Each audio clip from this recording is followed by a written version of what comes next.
1952 সালে শরৎকালের এক বিকেলে শুরু হয়েছিল বিভূতিভূষণ বন্দ্যোপাধ্যায়ের উপন্যাস পথের পাঁচালীর শুটিং। ছবির পরিচালক বিশ্ববরেণ্য প্রবাদ প্রতিম সেই মানুষটি সত্যজিৎ রায়। অনেক প্রতিবন্ধকতা কাটিয়ে ছবিটি রিলিজ হয়েছিল 1955 সালের 26শে আগস্ট। বিশ্ব চলচ্চিত্র ইতিহাসে পথের পাঁচালী এক কালজয়ী সৃষ্টি, চলচ্চিত্রের এক নতুন ইতিহাস। সত্যজিৎ রায় উপন্যাসের চরিত্রগুলিকে তার অসামান্য সূক্ষ্ম ভাবনা চিন্তার বিন্যাসে জীবন্ত করে তুলেছিলেন সিনে পর্দায়। উপন্যাসের বাবা মা হরিহর এবং সর্বজয়ার দুই সন্তান অপু দুর্গা। এই দুর্গা চরিত্রটি যিনি করেছিলেন উমা দাশগুপ্ত, আজ তাঁর কথাই বলবো। বন্ধুরা, সবাইকে আমার চ্যানেলে স্বাগত জানিয়ে আজকের গল্প শুরু করছি। সত্যজিৎ রায়ের হাতে গড়া দুর্গা চরিত্রে উমা দাশগুপ্ত। তিনি কেবলমাত্র এই একটি ছবি করেই বিশ্বজোড়া খ্যাতি অর্জন করেছেন। বন্ধুরা, এখন বলি যে এই উমা দাশগুপ্ত কে এবং সত্যজিৎ রায় তাকে কিভাবে আবিষ্কার করেছিলেন দুর্গা চরিত্রের জন্য। তখন তিনি 12 ক্লাস পড়ছেন। তার কাছে হঠাৎই পথের পাঁচালীর ছবি করার সুযোগ আসে। থিয়েটার করার সুবাদে অভিনয় বিষয়টা তাঁর জানা ছিল। এক তরুণ লেখক এবং ছবি তুলতে আগ্রহী আশিস বর্মন সত্যজিৎ রায়কে দুর্গার খোঁজ দেন।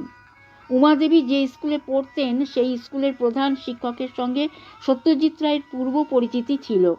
উমাদেবীকে দেখে দুর্গার ভূমিকায় অভিনয় করানোর ব্যাপারে মনস্থ করেন, কিন্তু বাবা মায়ের অনুমতি প্রয়োজন। তাই উমাদেবীর বাড়িতে গিয়ে বাবা মায়ের সঙ্গে দেখা করলেন সত্যজিৎ রায়। বাবা বুক ডিজাইনার, একসময় ফুটবল খেলতেন। সত্যজিৎ রায়ের খ্যাতির কথা তিনি জানতেন। উমাদেবী বাবা মায়ের ছোট মেয়ে।